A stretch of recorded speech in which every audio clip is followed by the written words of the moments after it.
Вітаю всіх і запрошую на заняття по ознайомленню з природним довкіллям. Ось і прийшов перший місяць весни – березень. В лісі пролісок зійшов, місяць березень прийшов. Теплий вітер прилетів, він до нас весну привів. Пробудились мишенята, борсуки та ведмежата. І бруньки вже набухають, та листочки випускають. І співають навесні пташки радісні пісні.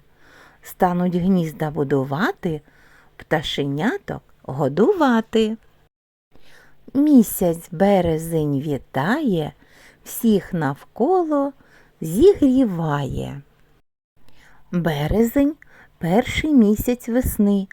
Вся природа прокидається від зимового сну. У багатьох людей назва березень асоціюється з початком руху соку у дерев, а також з періодом, коли квітнуть берези. Послухайте прислів'я та приказки про весну. Проспиш весною, заплачеш зимою.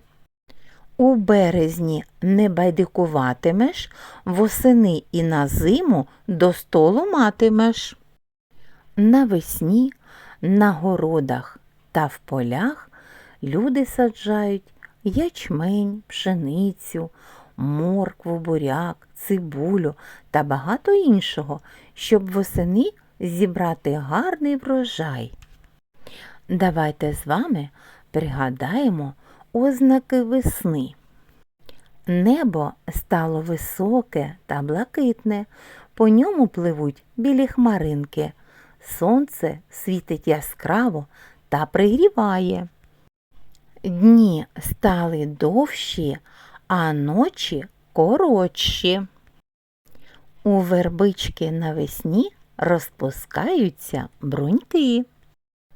Навесні починається рух соку.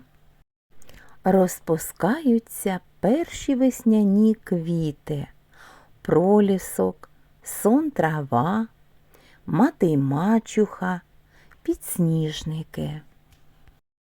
Вся природа оживає.